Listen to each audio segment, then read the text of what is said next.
इस दुनिया में ऐसे कई लोग होंगे जो भगवान पे विश्वास रखते हैं, कुछ लोग नहीं भी रखते हैं, लेकिन ऐसा तो कोई नहीं होगा जो डॉक्टर पे भरोसा ना करता हो।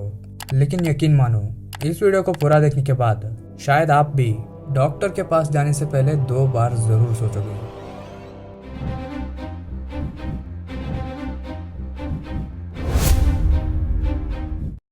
आज हम बात करने वाले हैं हैरोल्ड शिपमैन के बारे में, जो ब्रिटेन का एक डॉक्टर था जिसका जन्म 1946 में नॉटिंघम में हुआ था। हैरोल्ड अपने माँ का सबसे पसंदीदा बच्चा था। वो अपने ज्यादातर टाइम को अपने माँ के साथ ही बिताता था। लेकिन जब वो 17 साल का हुआ तब उसे अपने माँ के लंग कैंसर के बारे में पता चला, जिसके बाद वो अपने माँ का और भी ख्याल रखने लगा। जब भी वो अपने माँ को डॉक्टर के पास लेकर जाता तो वो डॉक्टर्स के साइड में खड़ा हो जाता ताकि वो देख पाए कि डॉक्टर उसके माँ के साथ क्या कर रहे हैं। अब डॉक्टर का काम है इलाज करना, तो वो उसके मॉम को मॉर्फिन के इंजेक्शंस देते थे, जिससे उसको थोड़ी देर राहत मिलती थी। शायद वो डॉक्टर सपने में भी ये नहीं सोच सकते थे कि यही मॉर्फिन का इंजेक्शन आगे जाकर हैरोल्ड शिपमैन का प्राइम वेपन बनने वाला है। कुछ दिनों के बाद मॉर्फिन के ओवरडोज की वजह से हैरोल्ड की मॉम की डेथ हो गई। इस इंसिडेंट की वजह से हैरोल्ड के दिमाग पर गहरा इम्पैक्ट पड़ा, जिससे वो डिप्रेशन में चला गया। लेकिन धीरे धीरे उसने अपने आप को रिकवर किया, जिसके बाद उसने डॉक्टर बनने का डिसीजन लिया और मेडिकल की पढ़ाई भी शुरू करी। जब वो 19 साल का हुआ तब उसने प्रिमरोज नाम की एक लड़की से शादी करी, जिससे उसके 4 बच्चे हुए। इसके बाद हैरोल्ड अपने डॉक्टर के प्रैक्टिस करने के लिए टॉडमोडन के एक हॉस्पिटल में जनरल प्रैक्टिशनर के रूप में काम करने लगा, जहाँ पर वो अपने पेशेंट्स को पेन किलर देने के बहाने पेथिडीन ड्रग देने लगा और इसे वो खुद भी कंज्यूम करता था। लेकिन एक दिन उसके कोलीग ने उसे ये सब हरकतें करते हुए देख लिया। पेथिडीन देना इलीगल था, इसलिए उसे 1975 में न्यूयॉर्क के ड्रग रिहैबिलिटेशन क्लिनिक में भेज दिया गया और उसे कुछ फाइन्स भी पे करने पड़े। इसके कुछ सालों के बाद वो डॉनी ब्रूक नाम के एक मेडिकल सेंटर में काम करने लगा। हैरोल्ड ने उस मेडिकल सेंटर में 20 सालों तक काम किया और 71 पेशेंट्स की जानें ले ली। उसके ज़्यादातर पेशेंट्स ओल्ड एज के होते थे, इसलिए पुलिस ने भी ज़्यादा इन्वेस्टिगेट नहीं किया। इसके बाद उसने 1993 में खुद का हॉस्पिटल खोला।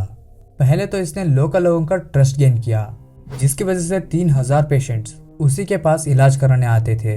यह विश्वास उसने इसलिए बनाया ताकि अगर इसके क्राइम्स सामने आ भी गए तो पुलिस जब लोगों से इन्वेस्टिगेट करेगी तब लोग उसके बारे में अच्छा ही बताए। कुछ लोग जो इसके पास रेगुलरली चेकअप कराने आते थे, जिन्हें पता भी रहता था कि वो नॉर्मल है और उन्हें कोई बीमारी नहीं है, फिर भी ये डॉक्टर उन्हें किसी ना किसी बीमारी का नाम बता के उन्हें दवाई देने के बहाने डाइमॉर्फिन देता था। इंजेक्शन लेने के 1 से 2 घंटे में उनकी मौत हो जाती थी। लेकिन इससे पहले हैरोल्ड फेक रिपोर्ट्स बना के रख लेता था। अब टाइम था शिपमैन का पकड़ा जाने का, क्योंकि इस बार उसने उस शहर के सबसे पुराने मेयर कैथरीन ग्रैंडे को अपना शिकार बनाया था। कैथरीन अपनी रेगुलर चेकअप कराने शिपमैन के पास गई, पर उसके अगले दिन उसकी डेथ हो गई। सबको यही लगा कि कैथरीन की डेथ नेचुरल है, क्योंकि हैरोल्ड शिपमैन ने डेथ सर्टिफिकेट में यही मेंशन किया। लेकिन यहाँ पर एक चीज़ मिसिंग थी, वो थी कैथरीन ग्रैंडे की $3,80,000 जितनी प्रॉपर्टी। कैथरीन ने अपनी पूरी प्रॉपर्टी को अपने फैमिली मेंबर्स के नाम ना करते हुए डॉक्टर हैरोल्ड शिपमैन के नाम कर रखी थी।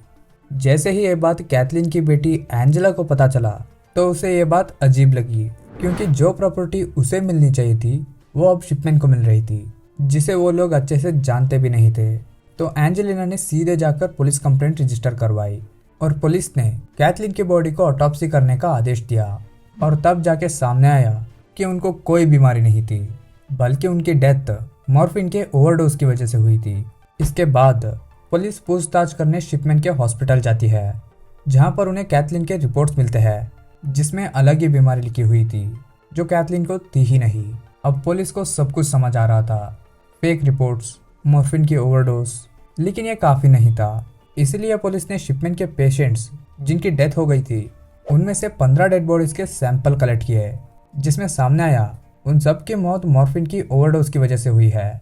इसके बाद हैरोल्ड शिपमैन को 15 लोगों के मर्डर करने के क्राइम में अरेस्ट कर लिया गया। जब पुलिस ने इसके साथ पूछताछ किया तो इसने बताया कि उसने 250 से भी ज़्यादा लोगों को ऐसे ही मॉर्फिन देकर मारा है। 31 जनवरी ईयर 2000 शिपमैन को उम्र कैद की सज़ा सुनाई जाती है, लेकिन इसके 4 साल बाद शिपमैन ने अपने ही सेल में खुद को फांसी लगा दी एंड 19 मार्च 2005 को शिपमैन के बॉडी को सीक्रेटली जला दिया गया। ये थी कहानी हेरोल्ड शिपमैन की। अब आप लोगों को इस डॉक्टर के बारे में क्या कहना है कमेंट सेक्शन में ज़रूर बताना। मैं मिलता हूँ एक और नई वीडियो के साथ, तब तक के लिए बाय बाय।